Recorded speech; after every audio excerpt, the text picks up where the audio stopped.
آئیے حاجی محمد شاہد عطاری سلمہ الباری کا بیان عبادت گزاروں کے واقعات سنتے ہیں۔ انشاءاللہ عز و جل اس بیان کو اول تاخیر سننے کی برکت سے آپ اپنے دل میں اللہ تبارک و تعالیٰ کی عبادت کا جذبہ مزید بیدار ہوتا پائیں گے۔ اس بیان کی VCD دعوت اسلامی کا اشاعتی ادارہ مکتبۃ المدینہ مختلف مواقع کے مناظر اور آواز کی مکسنگ کے ساتھ پیش کرنے کی سعادت حاصل کر رہا ہے۔ الحمدللہ رب العالمین والصلاة والسلام علی سید المرسلین، اما بعد فاعوذ باللہ من الشیطان الرجیم، بسم اللہ الرحمن الرحیم۔ الصلاة والسلام علیک یا رسول اللہ وعلى آلك وأصحابك يا حبيب الله، الصلاة والسلام عليك يا نبي الله وعلى آلك وأصحابك يا نور الله۔ حضرت علامہ حافظ سخاوی علیہ رحمت اللہ القوی القول البدیع میں نقل فرماتے ہیں، حضرت سیدنا کعب الاحبار رضی اللہ تعالی عنہ فرماتے ہیں، اللہ تبارک و تعالی نے حضرت سیدنا موسیٰ کلیم اللہ علی نبینا وعلیہ الصلاۃ والسلام پر وحی بھیجی۔ اے موسیٰ علیہ الصلاۃ والسلام، اگر میری عبادت کرنے والا کوئی نہ ہوتا تو میں گناہ گار کو پلک جھپکنے کی بھی مہلت نہ دیتا۔ میرے کلیم علیہ الصلاۃ والسلام، اگر لا الہ الا اللہ پڑھنے والا کوئی نہ ہوتا جہنم کو دنیا پر بہا دیتا۔ اے موسیٰ علیہ الصلاۃ والسلام، کیا تو پسند کرتا ہے کہ قیامت کے روز تو پیاسا نہ ہو؟ عرض کی الہی عز و جل، ہاں۔ فرمایا تو پھر میرے پیارے محبوب حضرت محمد مصطفیٰ صلی اللہ تعالی علیہ وآلہ وسلم پر بکثرت درود پڑھا کر۔ میٹھے میٹھے اسلام بھائیوں، جو خوش نصیب اللہ عز و جل کے حبیب صلی اللہ تعالی علیہ وآلہ وسلم پر بکثرت درود شریف پڑھے گا،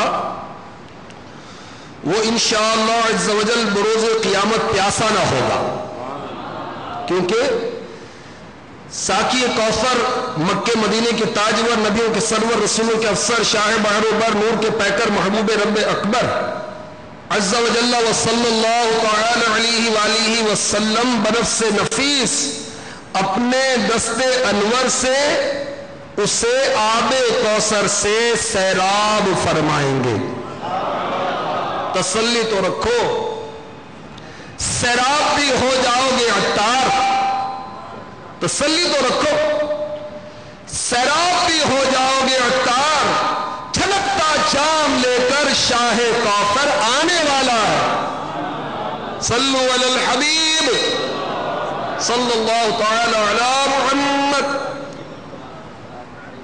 وعلی آلہ وصحبہ وبارک وسلم۔ میٹھے میٹھے اسلام بھائیوں، اگر ہم روزانہ 313 مرتبہ کم از کم درود پڑھنے کی عادت بنا لیں تو میرے شیخ طریقت امیر اہل سنت، پیکر علم و حکمت، عالم شریعت، شیخ طریقت آفتاب قادریت، مہتاب رضویت، عامل قرآن و سنت، صاحب خوف و خشیت، عاشق اعلی حضرت امیر ملت، مصنف فیضان سنت، بانی دعوت اسلامی، حضرت علامہ مولانا محمد الیاس عطار قادری رضوی ضیائی دامت برکاتہم العالیہ نے جو 72 مدنی انعامات عطا فرمائے ہیں، ان میں سے ایک مدنی انعام پر عمل ہو جائے گا اور کثرت درود کی برکتیں بھی مزید حاصل ہوں گی انشاءاللہ عز و جل.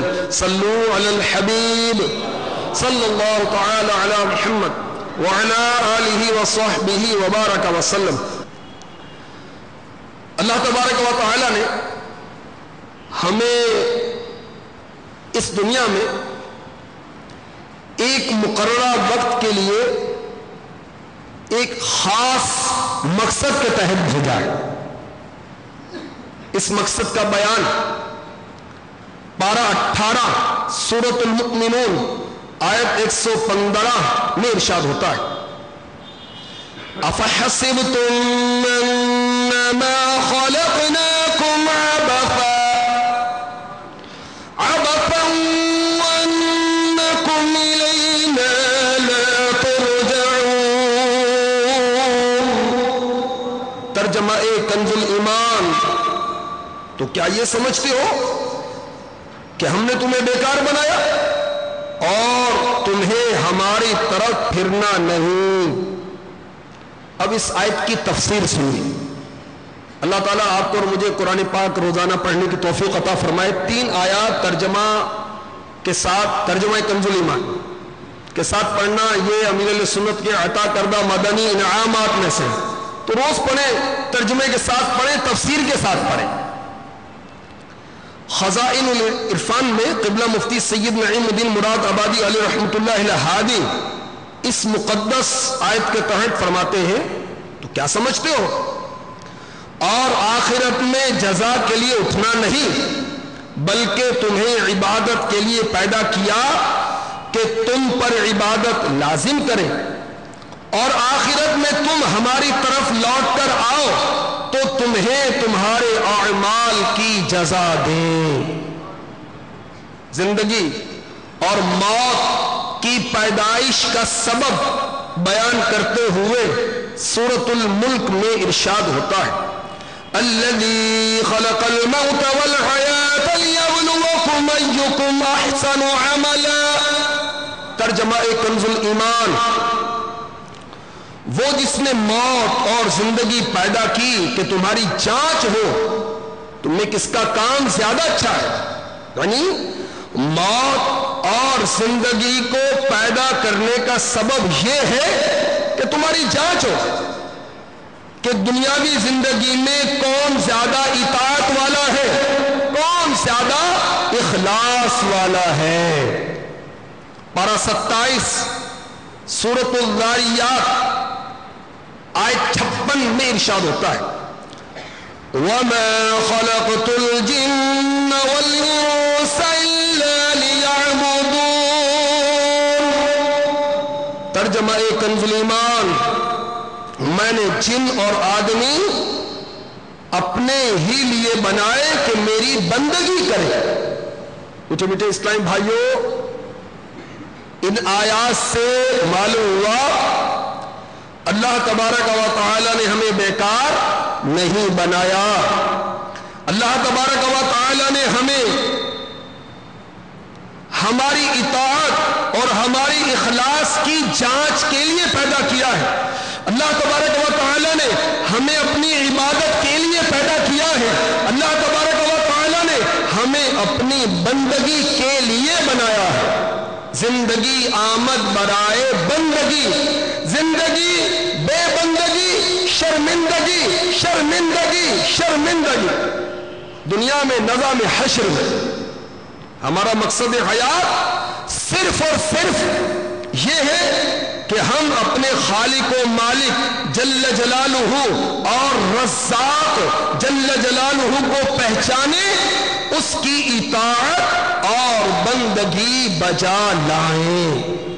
صلو علی الحبیب صلی اللہ تعالی علی محمد وعلی آلہ وصحبہ وبارک وسلم.